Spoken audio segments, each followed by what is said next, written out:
Buenas noches para todos. Bienvenidos a este espacio que vamos a compartir el día de hoy.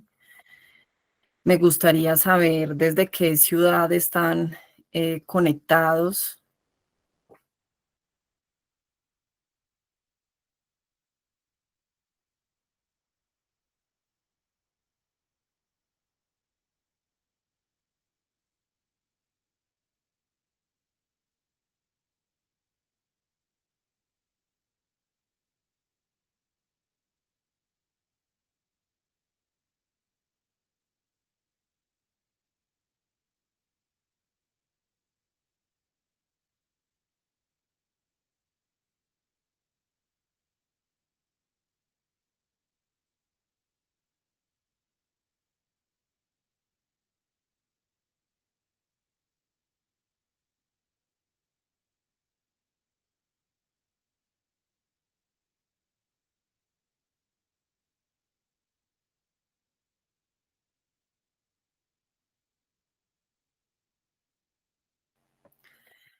Bueno, para quienes no me conocen, mi nombre es Ana María Zapata Potina, soy médica especialista en medicina forense, hago parte del Centro de Educación y Especialistas Forenses. Desde el Centro de Educación y Especialistas Forenses estamos comprometidos justamente con la educación forense con el fin de que todos podamos tener acceso a esta información, a los conocimientos que podemos brindar desde acá, tanto para abogados, fiscales, todos los profesionales del derecho y profesionales de la salud, o incluso personas que se encuentren involucradas en cualquiera de estos procesos en los cuales también se involucra la medicina forense. El tema justamente que nos reúne esta noche y del cual les voy a hablar es el examen médico legal en delitos sexuales. Creo que es un tema que es importante en este momento tenerlo muy claro para todos los actores del sistema judicial, precisamente para poder tener una mirada crítica y todos tener un poco más de conciencia y claridad en qué consiste justamente estas valoraciones y poder determinar qué tanto se puede aportar o no desde la medicina forense. Voy a proceder a compartir mi pantalla. Por favor, me confirman si se está viendo justamente la presentación. Por ahora no la vemos. Ya, listo, ahora sí. Perfecto, entonces como les indicaba, el tema que nos reúne hoy es importante en las investigaciones de los delitos que son de naturaleza sexual. El examen médico forense creo que hace parte o es un pilar fundamental justamente en el abordaje de todos estos casos. También les voy a solicitar que mientras voy haciendo la charla pueden dejar en el chat todas las preguntas que tengan y al final pues también daremos respuesta a estas. En cuanto al examen médico forense, tenemos que, más que un formalismo, este peritaje que es técnico y científico, aporta una información vital a la administración de justicia, pues finalmente buscando esclarecer la verdad de los hechos de una manera que sea objetiva y rigurosa. Durante todo el transcurso de esta charla, pues vamos a desglosar en un lenguaje que sea un poco más claro y más accesible todos los protocolos y la metodología de este examen médico legal, así como cuáles son sus alcances y sus limitaciones que están ligadas o que son inherentes a la práctica. Vamos a hablar de todo el proceso de documentación, de recolección de evidencias, del examen físico como tal, sus alcances, sus límites, pero siempre se tiene que tener en cuenta que en estos abordajes se tiene que tener el máximo respeto por la persona que se está examinando bajo la premisa de que la ciencia forense pues es un auxiliar de la justicia. El peritaje médico-forense en esencia se basa en la aplicación del conocimiento científico para ayudar a resolver hechos que son complejos, que son controversiales, y su propósito fundamental es ofrecer un concepto que sea muy técnico, que ayude a la administración de justicia y finalmente llegar a la verdad de los hechos que se están investigando. La medicina forense ha estado históricamente presente en todos estos ambientes judiciales, actuando como un órgano científico que brinda su concepto experto ante situaciones que afectan el cuerpo humano. Este enfoque, que es puramente técnico y objetivo, es lo que finalmente le va a conferir un valor y el peso en el proceso legal, pues funcionando como una pieza de evidencia que es tangible, que es objetiva, que se va a enfocar en los hechos. Vamos a hablar inicialmente un poco de cómo ha ido evolucionando ese examen médico forense.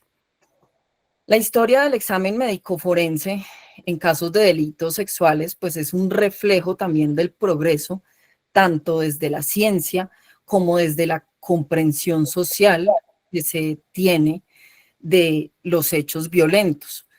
Durante muchos siglos, la atención se centró casi que exclusivamente en el hallazgo, la identificación y la descripción de las lesiones físicas que se pudieran ver como tal, que fueran tangibles como resultado de pues, cualquier tipo de violencia, en este caso de violencia sexual. Y en todo este periodo, pues el himen ocupaba un lugar central en los peritajes, siendo considerado históricamente, como todos lo sabemos, como un símbolo de virginidad desde la antigüedad. Entonces, en esta época, la ausencia o presencia de un desgarro en el himen, pues se interpretaba de una manera errónea como una prueba que era netamente concluyente de la ocurrencia de un acto sexual. Este enfoque, pues como ya lo sabemos, tenía unas limitaciones muy grandes, ya que, por ejemplo, se ignoraba que el himen tiene unas variables anatómicas y también de que puede existir una agresión sexual sin que se dejen lesiones evidentes o que se puedan ver al examen físico. Este paradigma, que estaba centrado netamente en los signos físicos, comenzó a cambiar de una forma muy significativa en el siglo XIX, gracias al doctor Taylor, que también es llamado a menudo el padre de la medicina forense británica. Él era un toxicólogo y cirujano, y pues él dedicó prácticamente su carrera a tratar de estandarizar la medicina legal, tratando de establecer unos marcos que fueran un poco más rigurosos para la investigación forense, pero a pesar de todas las contribuciones, el enfoque seguía siendo muy limitado en su capacidad de que fuera un poco más allá de los signos físicos evidentes o visibles en el momento de la valoración. Tenemos que después llegó una revolución que fue muy significativa, que fue a finales del siglo XX, con la introducción del análisis de ADN. Este avance tecnológico pues permitió que el peritaje se expandiera un poco más allá de la simple búsqueda de unas lesiones físicas como tal, para ya incluir la identificación de indicios biológicos como el semen, la sangre o la saliva. También en esta época se desarrolló el proceso de la reacción en cadena de la polimerasa, que es la PCR, que esto ya nos permitió amplificar esos segmentos de ADN, haciendo posible que se analizaran ya muestras muy pequeñas o incluso muestras que ya se encontraban degradadas, es decir, en una muestra mínima de una gota de sangre o de saliva o de semen, se podría, por este PCR, reproducir cientos de veces, amplificar esos segmentos de ADN, y ya proporciona como tal una identificación específica a cada persona. Este tipo de evidencia, como lo sabemos, cuando se encuentra, crea un vínculo directo y científico entre la víctima y el presunto agresor. Sin embargo, la prueba de ADN no es infalible y también debe ser utilizada pues en un contexto más amplio con otras evidencias, porque el ADN también puede transferirse de un lugar a otro sin que necesariamente el presunto agresor haya estado directamente involucrado en el lugar de los hechos, y eso es lo que pues históricamente conocemos como transferencia de ADN.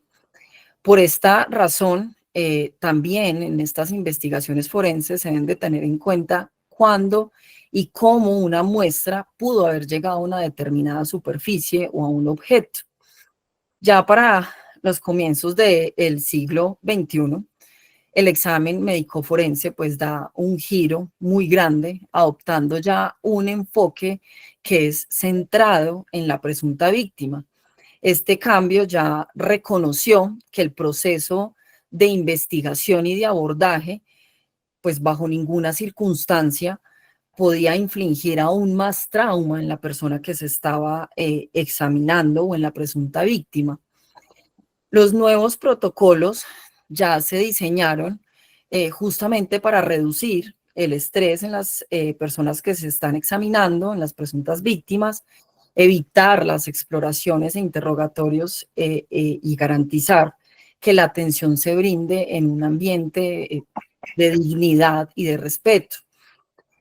También se reconoce que esa atención oportuna y exhaustiva, que está combinada con un trato profesional, cordial, empático, no solo pues es como una obligación ética, sino que también va a mejorar como tal la calidad y la fiabilidad de la evidencia que se recolecta y del abordaje forense en general. Entonces, esta evolución histórica ha sido pues un viaje desde este enfoque tan rudimentario, centrado solamente en hallazgos físicos, que pasa por la evidencia biológica hasta el modelo que tenemos actualmente, que va a equilibrar el rigor científico con una atención más humana y pues de protección hacia la persona que se está examinando o la presunta víctima. El peritaje médico forense es una forma de prueba que se basa en el conocimiento especializado del médico, y su importancia pues deriva del carácter científico, lo que le otorga también una autoridad que es particular cuando nos encontramos en un juicio o en los tribunales en general. Y el propósito del peritaje no es pronunciarse sobre la culpabilidad o la inocencia del presunto agresor, sino exclusivamente en los aspectos técnicos y científicos de los hechos y los hallazgos médicos que se encuentran durante la valoración que estamos realizando. Su función es aportar elementos de juicio técnicos al juez para que tome decisiones, ya que finalmente el informe pericial que se emite pues es un elemento más dentro de un conjunto de pruebas que se tienen en el proceso. Entonces, también para que un informe pericial tenga un valor en un proceso judicial, pues debe ser sólido, debe ser claro, debe ser exhaustivo, debe ser preciso y debe estar basado en literatura científica. Como les indicaba previamente, entonces estos protocolos actualmente están diseñados para que pues sean un poco más sensibles, un poco más respetuosos con la persona que estamos eh, atendiendo en ese momento, y pues priorizar la dignidad y el bienestar de la persona o presunta víctima. Por tanto, la atención desde que se inicia todo el proceso, la atención en las presuntas víctimas de violencia sexual, pues debe ser una atención que sea prioritaria y debe estar disponible inmediatamente las 24 horas del día, sea en un servicio de salud o en el Instituto Nacional de Medicina Legal y Ciencias Forenses. Es fundamental que la presunta víctima o la persona a valorar sea recibida en un ambiente que sea seguro y privado, obviamente que se sienta cómoda para hablar sin ninguna presión, y en un espacio pues que tenga todas las características de accesibilidad, que tenga todo el equipo médico que se necesita, que genere seguridad y privacidad, ya que estamos ante una valoración pues que es de alguna manera invasiva.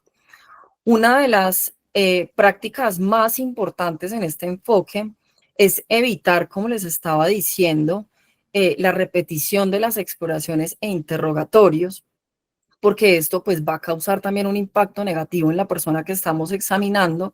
Y aquí es importante tener muy en cuenta de que estos relatos o estos interrogatorios o estos exámenes sean practicados por el personal idóneo, que sean unas valoraciones completas que realmente no se requieran volver a realizar, ya que también acá entramos también en, un poco en el área de la revictimización que se habla, pero es que muchas veces, incluso desde que la presunta víctima o la persona llega a cualquier institución, pues tiene que relatarle al señor de la vigilancia, a la asistente, al auxiliar, nuevamente todo, y pues finalmente ellos no son el personal capacitado para hacer este tipo de abordajes. Entonces también un ambiente de confianza y apoyo hace que pues la persona que estamos valorando se sienta más segura, esté menos angustiada, lo que va a facilitar que haya un relato más claro y espontáneo de los hechos que se están investigando. También una entrevista que sea detallada, que sea precisa, va a guiar al médico forense en la búsqueda o dónde debe buscar esa evidencia física o evidencia biológica, ya haciendo de esta manera que la recolección de muestra pues sea mucho más efectiva y más pertinente. Entonces siempre se debe utilizar en estos abordajes un lenguaje sencillo, mantener una postura que sea abierta, que sea asertiva, que sea empática y pues evitar preguntas sugestivas. Aquí pasamos como tal a la metodología del examen médico-legal, o sea, el protocolo de abordaje, cuáles son esos pasos. Y tenemos, como siempre, primero el consentimiento informado. Y es que antes de que se realice cualquier procedimiento, es indispensable que obtengamos de la persona que vamos a examinar el consentimiento informado o de su representante legal si estamos ante un menor de edad. Este es un pilar fundamental de la validez del examen forense y pues también garantiza que la persona que estamos examinando pues mantenga un control sobre el proceso y pues también incluso sobre su cuerpo, porque hemos encontrado, incluso en muchos análisis que realizamos desde acá, desde el Centro de Educación y especialistas forenses, de que hay muchas valoraciones que no cuentan con un consentimiento informado. En este consentimiento informado, pues se debe detallar cuáles son los procedimientos que se van a llevar a cabo, se debe explicar por qué son importantes o por qué es importante esa valoración y esos procedimientos para la investigación y asimismo también qué consecuencias o también qué pasa si la persona pues no acepta que se haga esta valoración. Obviamente la persona que estamos examinando es plenamente libre de aceptar o no los procedimientos o la valoración. En estos consentimientos informados, aparte de recolectar la firma y la huella de la persona que se va a examinar, pues allí también se determina si se toman fotografías o videos, las muestras biológicas, si se autorizan o no se autorizan a tomar, incluso la presencia de personal forense en formación, y todo esto debe estar diligenciado. En cuanto a la anamnesis, el relato de los hechos o esa entrevista inicial, esta es una etapa también que es crucial y muy metódica en el examen médico legal o médico forense. Su objetivo principal pues es obtener un relato detallado de los hechos, el cual se tiene que plasmar literal como se está contando por la persona examinada en el informe, entre comillas, y esto también a nosotros como médicos forenses nos sirve como una guía o como una especie de mapa para la exploración física, en el examen físico y también para si se requieren o no se requieren tomar muestras en el caso. El médico debe ser muy profesional, muy respetuoso, muy cordial, priorizando siempre la dignidad de la persona, creando ese ambiente de confianza. La entrevista por lo general empieza con una pregunta que es general, una pregunta abierta, Para los adultos es un poco más fácil y pues se les solicita que describa los hechos por los cuales se encuentra en la valoración o qué fue lo que ocurrió. En los niños se inicia con preguntas también generales y abiertas como ¿sabes por qué estás acá? O ¿ha pasado algo diferente de lo normal? Y se continúa ya el relato espontáneo. Se tiene que escuchar siempre de una manera activa. Se le debe dar a la persona que estamos examinando el tiempo que requiera, que necesite para contar toda la historia sin interrumpirla o corregirla, sin hacer preguntas sugestivas o o que puedan inducir una respuesta específica.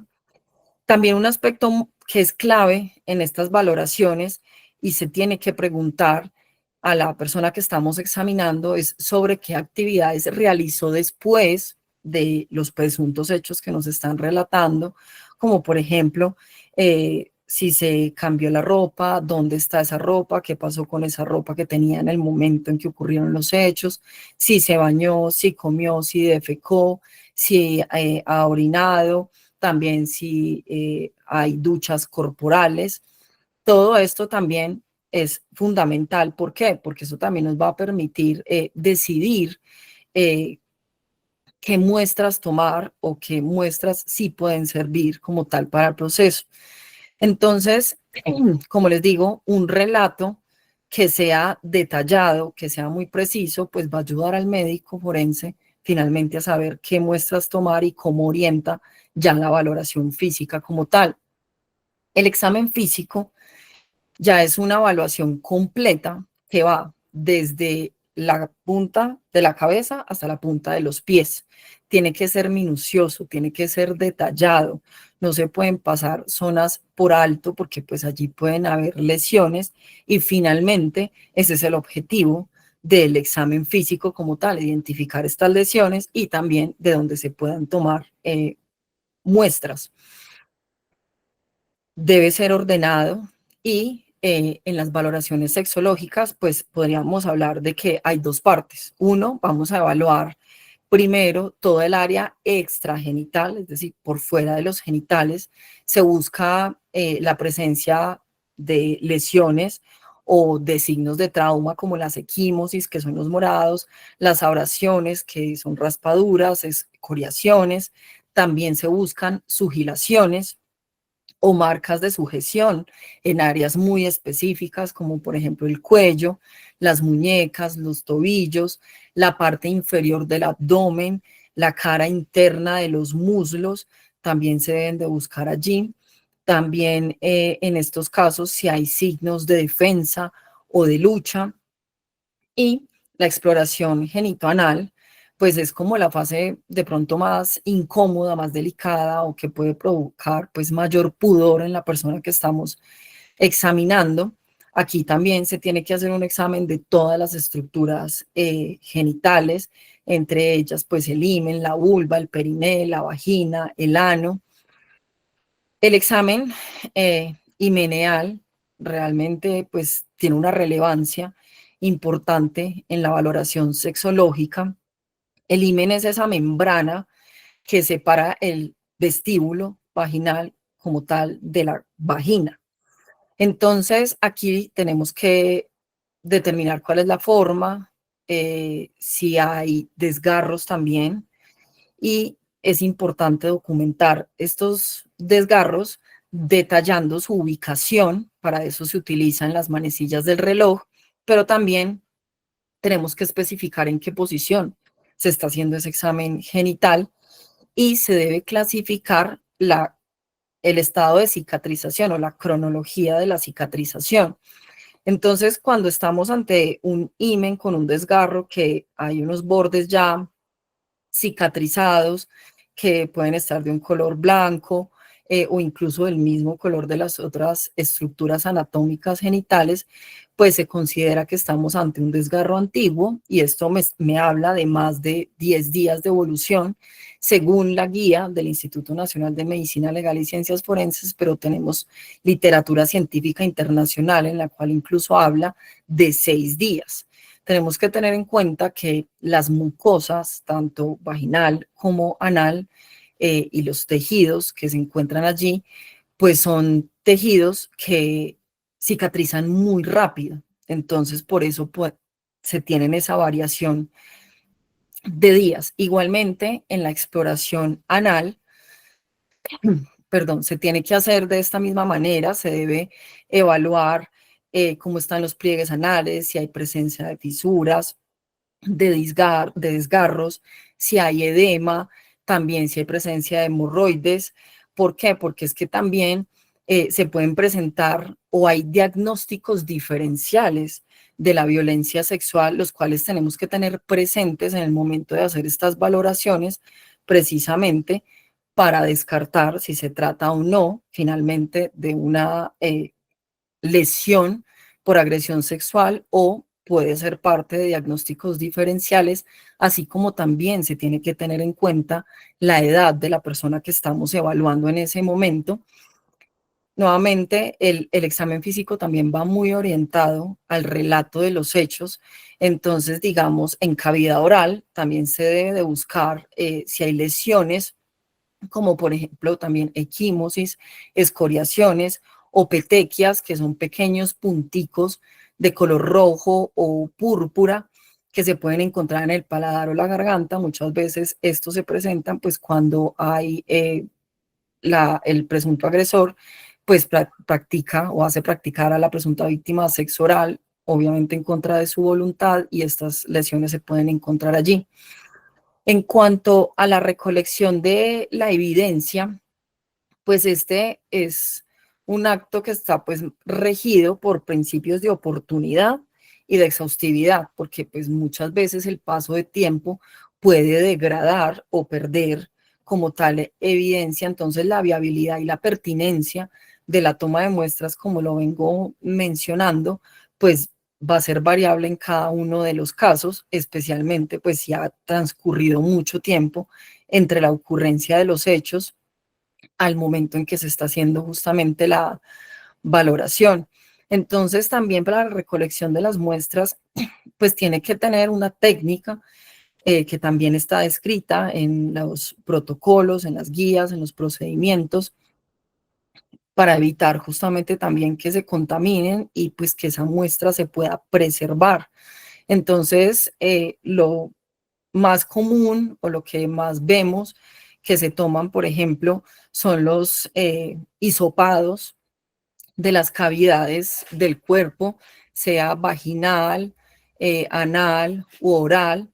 También pueden ser muestras de cabello, restos debajo de las uñas, también puede ser sangre o saliva, la ropa de la presunta víctima, e incluso pues se habla de la ropa del presunto agresor, pero esa es casi imposible de obtener, pero estas prendas también se tienen que revisar de una manera muy cuidadosa en busca de manchas o de fluidos biológicos como semen, sangre o saliva. Todas estas muestras después de que se toman, incluida, por ejemplo, si la ropa que se aporta está húmeda, pues se tienen que dejar secar a aire ambiente. Después tienen que ser correctamente embaladas y rotuladas. Obviamente cuando nosotros tomamos las muestras, pues se tienen que tener todas las acciones tendientes a no contaminarlas, el uso de guantes, tapabocas, para no contaminar como tal las muestras. Entonces, esto, como les venía reiterando, va a depender del relato de los hechos, del tiempo que ha transcurrido y de cada caso específico que muestras se van a tomar.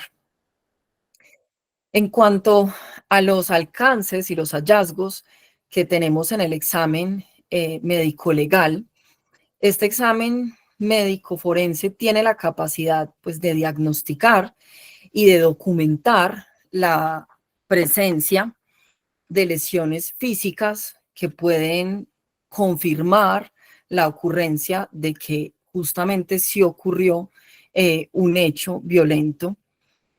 Y las lesiones también se tienen que clasificar y detallar según el tipo de lesión que estemos viendo, pues si es una equimosis, si es una escoriación, si es una abrasión, si es una sugilación, se debe determinar la antigüedad y se deben describir absolutamente todas las características de manera detallada, cuánto mide, qué forma tiene, en qué ubicación está, en qué dirección está, también su coloración, y es importante datar las lesiones porque también su estado de cicatrización permite estimar el tiempo transcurrido desde cuando ocurren los hechos y finalmente correlacionar si finalmente pues esa equimosis que estamos viendo o esos desgarros o cualquier lesión pues sí está relacionada justamente con los hechos.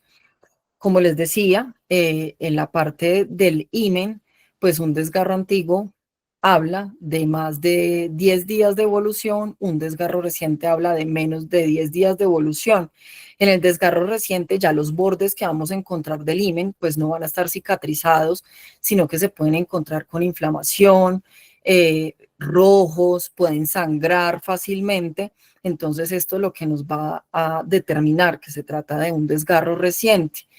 En este caso también hablamos de las equimosis, que por la coloración que tienen los morados, pues también podemos datar cuánto tiempo de evolución llevan. Entonces, inicialmente un morado puede ser rojizo o púrpura. A medida que pasa de 4 días a 7 días, empieza a colocar como azul verdoso. Y finalmente, la última etapa de la degradación de la hemoglobina, pues es que el morado ya se pone amarillo. Entonces, todo esto también nos va ayudar a correlacionar las lesiones que estamos viendo en el momento de la valoración con los hechos que se están investigando. También el análisis de las muestras biológicas que se recolecten, pues es un componente importantísimo del examen cuando se puede recolectar. Esto tiene un alto valor probatorio. La presencia de semen, sangre o saliva en los hisopados que se tomaron de las cavidades corporales que estábamos hablando de vagina, ano o boca, o las mismas prendas, pueden vincular de una manera directa al presunto agresor con los hechos investigados. Sin embargo, tenemos que tener mucho cuidado también con los informes periciales de biología y genética forense. Estos tienen que mirarse con lupa, tienen que hacer un análisis muy detallado, porque también desde el Centro de Educación y Especialistas Forenses hemos encontrado que hay falencias en estos informes periciales. Les voy a poner un ejemplo. Hemos encontrado que muchas veces se determina la presencia de semen gracias a la detección del antígeno prostático específico, pero resulta que el antígeno prostático específico no es exclusivo de los hombres. Las mujeres también podemos producir el antígeno prostático específico, también puede estar en otros fluidos como la sangre, la leche materna, el líquido amniótico. Entonces no se puede interpretar que por la detección del antígeno prostático específico estamos hablando de que sí o sí se trata de semen y de que es exclusivo de la violencia sexual. Además, el examen también debe incluir en este abordaje integral que estamos hablando, pues una evaluación para detectar enfermedades de transmisión sexual y para valorar el riesgo de embarazo. Es decir, hay que hacer pruebas de embarazo para determinar si está o no está en embarazo. Y la documentación de estos hallazgos también es muy relevante porque, por ejemplo, la confirmación de una enfermedad de transmisión sexual puede establecer un nexo de causalidad en el hecho que se está investigando, pero se tienen que considerar también varios factores, dependiendo de la edad, pues también puede ser por transmisión vertical, es decir, la madre transmitió esta enfermedad de transmisión sexual. También se tienen que considerar los tiempos de incubación de los microorganismos o de las enfermedades de transmisión sexual que se detecten, y también determinar si el presunto agresor tiene estas enfermedades de transmisión sexual o las ha tenido, solicitando la historia clínica en estos casos. También dentro de toda esta atención integral se suma la profilaxis para prevenir justamente estas enfermedades de transmisión sexual, y también la interrupción voluntaria del embarazo en caso de que esta prueba saliese positiva, y todo esto se debe ofrecer de una manera inmediata y oportuna. No olviden dejar al final, por favor, las preguntas. También entonces ya pasamos a cuáles son los límites y los desafíos que tiene justamente el examen médico-legal. Uno es el factor tiempo, es decir, la degradación de la evidencia biológica. Entonces, acá también es importante entrar a hablar entre el tiempo transcurrido entre los presuntos hechos y la realización del examen médico forense. Y este también es un factor pues, que es determinante para la viabilidad y para el valor probatorio que tiene la evidencia. Entonces, evidencias biológicas, como lo hemos venido hablando, como el semen, la saliva, la sangre, pues tienden a degradarse rápidamente debido a factores físicos, químicos, biológicos, como la exposición a temperatura ambiente, la putrefacción, a la contaminación con microorganismos. Entonces, acá es uno, el tiempo entre la valoración y el examen. Segundo, una adecuada recolección de estas muestras, embalaje y conservación. Y finalmente, que también se haga un análisis rápido de estas evidencias, porque también hemos encontrado en algunos casos que, a pesar de que estas evidencias ya se encuentran en el Instituto Nacional de Medicina Legal y Ciencias Forenses, pues las muestras se pierden y finalmente no se puede hacer un análisis. También hemos evidenciado en muchos informes periciales y en atenciones en urgencias a las presuntas víctimas de violencia sexual que, como mucha de la literatura dice, o incluso las propias guías, hablan de 72 horas, entonces, para la toma de muestras. Entonces, muchas veces en estos servicios no se toman las muestras o se justifican en esas 72 horas de que no se toman muestras porque pues ya no se va a encontrar nada, y no es así, porque sí hay literatura científica que sustenta que incluso, por ejemplo, en el caso de los espermatozoides, pueden permanecer en cavidad vaginal y anal hasta 10 días. Entonces, realmente también tener clara esta información, porque no se justifica que no se tomen muestras bajo la premisa de que ya pasaron más de 72 horas o 5 días, porque no se tiene clara la literatura forense.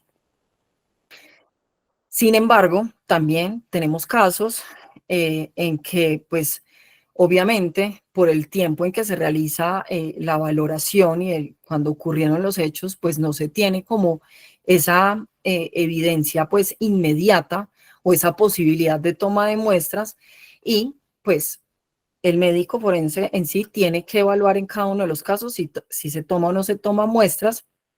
Pero se tiene también que tener en cuenta que la falta de evidencia pues no es una prueba tampoco de que los hechos que se están relatando no sucedieron, sino que pues finalmente pasó mucho tiempo y ya no van a haber evidencias, o pues definitivamente ya se degradaron justamente estos materiales biológicos.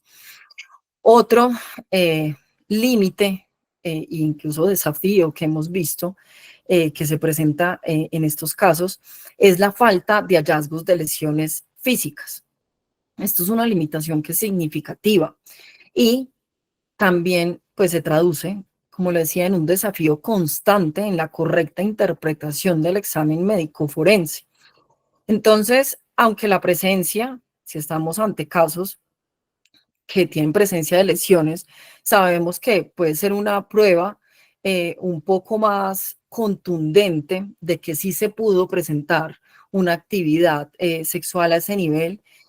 La ausencia no va a desvirtuar el relato, pero tampoco lo va a confirmar. Entonces acá entramos en una zona gris donde justamente todos los otros elementos que hacen parte del abordaje forense, es decir, tomar un buen relato de los hechos y el abordaje interdisciplinario, en este caso, por lo general, con psicología forense o cualquier otras especialidades que estén involucradas, pues va a tomar una mayor relevancia. Porque también tenemos que, como les explicaba, aparte de que la ausencia de estas lesiones puede ser porque hay una cicatrización rápida, no quedó o no quedó una cicatriz. También puede darse por muchos otros factores, como la anatomía de la persona, de la presunta víctima, también la elasticidad de los tejidos. Entonces, también por eso no se van a encontrar lesiones. Y también debemos de tener en cuenta que solo en el 5% o menos de las valoraciones médico-legales que se hacen en los sexológicos se van a encontrar hallazgos físicos, es decir, lesiones como tal. Entonces, por eso el perito, al emitir este informe pericial, debe ser muy explícito y dejar muy clara esta limitación, destacando de que finalmente la labor del médico forense es describir hallazgos físicos encontrados, o sea, los positivos y los negativos, y no como tal es labor del médico forense inferir la credibilidad del relato. Esta credibilidad del relato ya es evaluada por otra área, que es la psicología forense y la psiquiatría forense. Entonces, como venía diciendo, el informe forense es solo una de las muchas piezas de evidencias que hacen parte de un proceso. El juez debe valorar esta evidencia, perdón, este peritaje junto con todas las otras pruebas que estén disponibles, y la función del peritaje es ofrecer un juicio técnico. No se debe, como les había mencionado, mencionar sobre la culpabilidad o inocencia del presunto agresor, sino únicamente en los aspectos técnicos de los hechos y los hallazgos médicos. Al final, como todos lo sabemos, es solamente el juez quien tiene la responsabilidad de determinar si lo que, o sea, lo que sucedió y quién es el responsable de esos hechos. Entonces, este examen médico forense o esta valoración médico forense es un instrumento que sí es crucial para la investigación, pero su poder probatorio no es absoluto, como se ha visto en algunos casos. Entre las pautas y recomendaciones que damos que van más allá del examen físico, pues también entendemos que el trabajo del médico forense va más allá de simplemente recolectar evidencias o hacer un examen físico. También hay unas responsabilidades que son fundamentales en este rol de auxiliar a la justicia, y es que se debe ser imparcial, se debe ser objetivo, se debe emitir un informe que esté basado en ciencia, sin influencias de quien contrató al perito o para quién está trabajando justamente el perito. El informe tiene que tener un respaldo científico sólido. También, además de que nosotros hacemos estas valoraciones médico-legales, pues nosotros también analizamos y de alguna manera hacemos una crítica o refutación a los informes que son emitidos por otros médicos forenses o por médicos generales. Y también, pues, creo que la honestidad del perito también se demuestra al exponer tanto los hallazgos como las limitaciones del mismo ejercicio de la medicina forense y las ciencias forenses. El informe debe ser completo, debe incluir una metodología clara, unos hallazgos, una interpretación de los resultados y unas conclusiones que integren absolutamente toda esa valoración exhaustiva que se hace, pero todo tiene que estar respaldado bajo bibliografía científica que se pueda también comprobar esta bibliografía. Y para concluir, pues como lo he dicho, el examen médico forense en los casos de violencia sexual, pues es una herramienta de gran alcance que aporta una evidencia que es objetiva y fáctica, que puede ser determinante para la investigación. Pues el poder radica en que se pueden documentar lesiones físicas, recolectar evidencia biológica, proporcionar diagnósticos complementarios como enfermedades de transmisión sexual o embarazo, y finalmente correlacionar todo esto con un relato de los hechos, pero también, como les he mencionado, pues se tiene que tener en cuenta las limitaciones en algunos abordajes en los cuales pues no se va a poder aportar demasiado desde la medicina forense, como lo es justamente en las muestras biológicas o también en que en muchas valoraciones no se van a encontrar hallazgos físicos y se debe tener una mirada crítica por parte tanto de todos los abogados, los fiscales, y realmente saber interpretar cuando un informe pericial, pues realmente sí es una prueba que está aportando o simplemente pues no puede aportar mucho desde la medicina forense y se tiene que hacer todo el otro trabajo interdisciplinario o ya usar la psicología o la psiquiatría forense o las otras especialidades que se puedan conformar. Muchísimas gracias.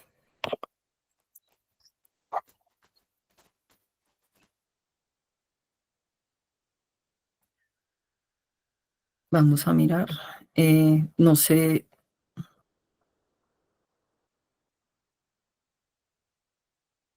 Voy a buscar qué preguntas hay acá para irlas contestando.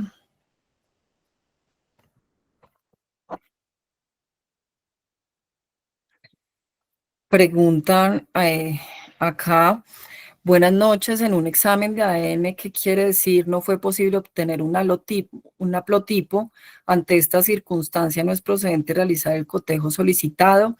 Bueno, esta pregunta daría más parte de genética forense, pero cuando indica que no fue posible obtener un haplotipo,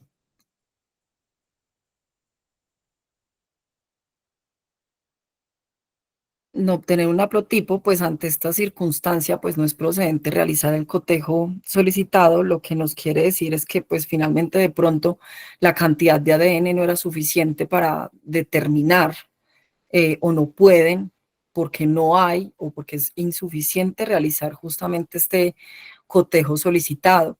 No sé si desean mejor abrir sus micrófonos y de pronto hacer las preguntas directamente. Buenas noches, ¿me escucha? Sí, sí, señor. Gracias, doctora. Yo sí quisiera hacerle una pregunta. Usted, a lo largo de la conferencia, de la exposición, veo que la giró en torno más a esta clase de delitos en contra de mujeres, pero cuando es en contra de, por ejemplo, hombres o desafortunadamente los más recurrentes, menores de edad, niños, ¿qué recomendaciones usted podría hacer en ese sentido, doc?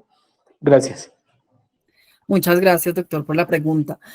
Realmente el abordaje que yo les compartí es tanto para hombres como para mujeres, niñas y niños y adolescentes. Eh, ¿Por qué me centro más de pronto en una valoración sexológica o en un examen físico que sea de mujer? Pues porque de pronto las estructuras son mucho más difíciles de evaluar y hay que tener un conocimiento un poco más allá.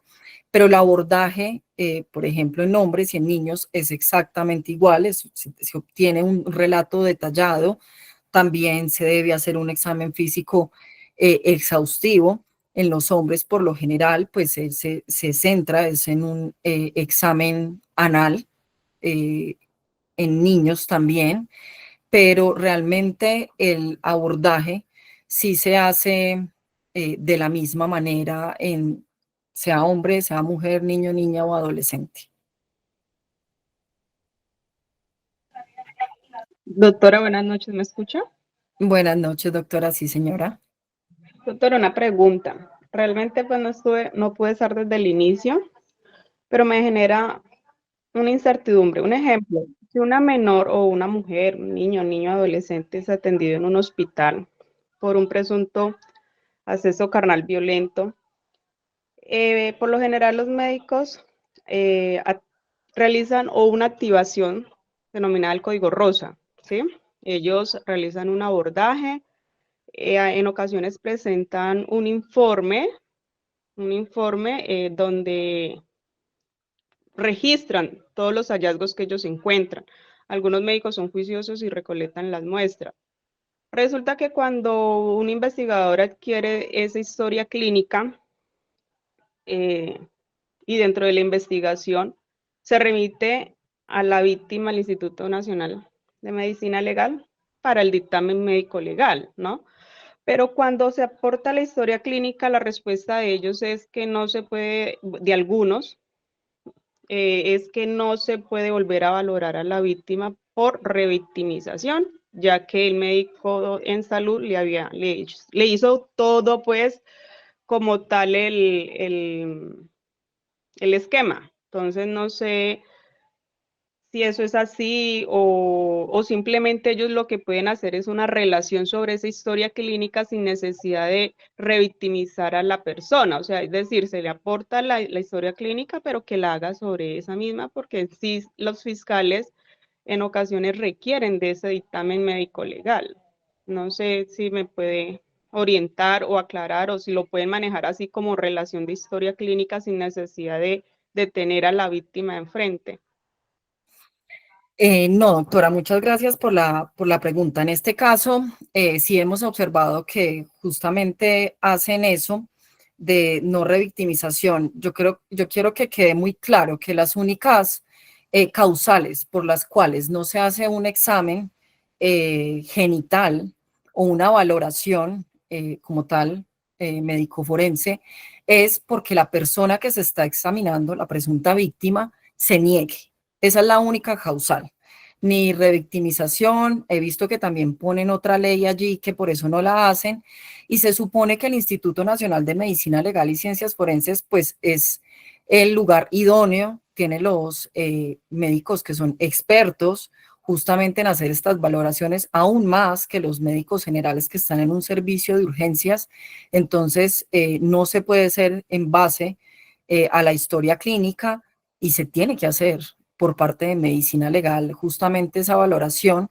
Entonces, en muchas ocasiones, ahí es en donde nosotros, pues como médicos forenses particulares, entramos a refutar justamente esas justificaciones que dan en medicina legal o en salud, porque puede ser en ambas instituciones, pero la única causal para no hacerlo, doctora, es que la persona que se está examinando se niegue. Doctora, lo tiene, está estipulado dentro de algún protocolo donde se Está, hable sin... sí, doctora, eso está en la misma guía y en el procedimiento del Instituto Nacional de Medicina Legal y Ciencias Forenses. Ok, doctora, muchas gracias, la revisaré. Muy amable. Con gusto, doctora. Doctora, buenas noches. No Buenas sé si me noches. está faltando el orden, qué pena. Yo coloqué en el tabla la siguiente pregunta. Si un himen cribiforme íntegro elástico es evidencia científica de condición de nubil en una mujer. Muchas gracias. Doctor, de pronto usted me puede explicar la palabra nubil. Virgen. Muchas gracias, doctor. No, esta condición no, un himen cribiforme íntegro elástico no es un signo de virginidad como tal. Tenemos que tener muy en cuenta de que los ímenes, todos los ímenes son elásticos, ¿sí? Entonces, claro, antes de que llegue la menstruación hay una elasticidad menor a cuando llega la menstruación, pero así como lo dicen los mismos informes de medicina legal, muchos ímenes no necesariamente se desgarran por el paso de un pene. Buenas noches, doctora. Buenas Muchas noches, gracias. doctor. Doctora, quería preguntarle si usted, pues, qué es lo usual en el servicio de salud de urgencias. O sea, una vez tomados los hisopados y eventualmente, digamos, si hay un protector íntimo, un tampón, ¿estos se conservan en alguna temperatura específica? ¿Hay un protocolo de los hospitales para eso, públicos, eh, que regule, digamos, la temperatura, ya que es tan fundamental en el tema de la conservación de, digamos, de, por ejemplo, lo que sería la semenogelina sobre todo y el PSA? Doc, por lo general lo que son los hisopados, las prendas, en este caso, digamos, si hay protectores o tampones, estos lo que se tienen que hacer es dejar secar a temperatura ambiente, o sea, es decir, no ponerlos en ventiladores o o secarlos, pues de alguna manera, simplemente dejarlos en, esto es como una rejilla de escobillones, allí se dejan todos estos, y después estos se deben de embalar en papel, ¿sí? Precisamente para evitar pues que se contaminen, pero estos no requieren, estas no son muestras que requieren una refrigeración, a diferencia, digamos, si se toman muestras de sangre, digamos, para alcoholemia o para toxicología, que sí requieren una refrigeración, pero las muestras que usted me indica, doctor, no necesitan una refrigeración. Doctora, lo preguntaba porque estoy revisando unos estudios sobre bioquímica, sobre la vida media útil del antígeno prostático específico y sobre todo de la semenogelina, la 2 y bueno, la 1. Y entonces como pues las degrada la proteasa, en este caso que sería el PSA degrada la semenogelina y si no está refrigerada la muestra, dice este estudio que se degrada digamos, en un tiempo máximo de 5 días. Es improbable encontrar, digamos, concentraciones relevantes de PSA, dice el estudio, entonces por eso era como la pregunta. Y incluso también en el caso del PSA también pasa similar, y el estudio dice pues que obviamente habla de temperaturas, si ya son superiores a 4 grados centígrados, a menos 4 grados centígrados, se pueden conservar durante hasta 180 días. Entonces, esa se hace. Sí, doctor, pero acá ni la resolución 459 ni las guías o procedimientos de medicina legal tienen preservación de temperatura de esas muestras que usted me indica. Incluso creo que ni siquiera en los laboratorios, cuando se hace la detección de PSA o de semenogelina, porque lo ponen así, incluso ellos no están detectando la semenogelina como tal, sino que están utilizando solamente el PSA, pero no hay una regulación en cuanto a la temperatura. Doctora Moya, buenas noches. Buenas noches, doctor. Doctora, ¿las escotaduras se pueden considerar como una lesión por un acceso carnal violento o es algo congénito en las menores? Doctor, las escotaduras son una variante anatómica que pueden presentarse.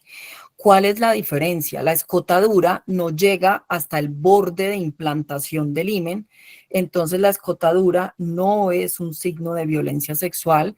Esto es una variante anatómica con la cual pueden nacer algunas mujeres, pero también la misma falta de pronto de preparación, de estudios, mucho personal de salud confunde una escotadura con un desgarro y la escotadura no es un signo de violencia sexual.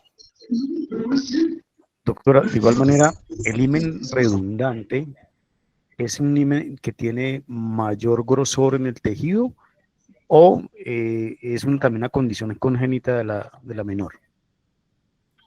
Doctor, también es uno de los tipos de himen que pueden tener justamente las mujeres y se caracteriza por eso, porque es tejido redundante, es mucho más tejido que digamos en un himen anular.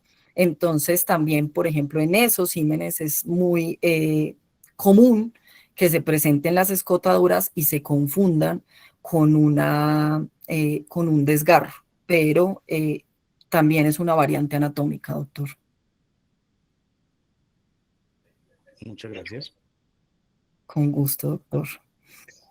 Bueno, entonces quiero agradecerles por la participación, por acompañarme en esta hora. Espero que también haya sido muy enriquecedor para ustedes. Nosotros estén muy pendientes de nuestras redes sociales, de nuestros comunicados. Ustedes saben que continuamente estamos haciendo todas estas jornadas de educación, estos webinars gratuitos y pronto pues les va a llegar la información del próximo webinar que vamos a tener. También los invito a que se inscriban justamente al diplomado que estamos justamente promocionando desde acá, desde el Centro de Educación y Especialistas Forenses, es el diplomado en litigación estratégica en casos de violencia sexual. Es muy interesante, vamos a contar con la participación de profesionales muy capacitados, entonces los invito a que por favor también se inscriban a este diplomado. También por el WhatsApp pueden obtener toda la información que requieran sobre los webinars y sobre este diplomado que ya está próximo a realizarse. Que tengan... ¿El valor? Perdón, doctor. ¿De pronto tiene el valor 2? Sí, doctor. El valor del diplomado es de 300.000 pesos, doctor. Igual por el WhatsApp le pueden dar la información mucho más detallada y es de 300.000, como le estoy indicando, para las personas que nos siguen o que están inscritos al canal de Focus Noticias, porque este seminario es en alianza con ellos. Que tengan una excelente noche y nos vemos en el próximo encuentro.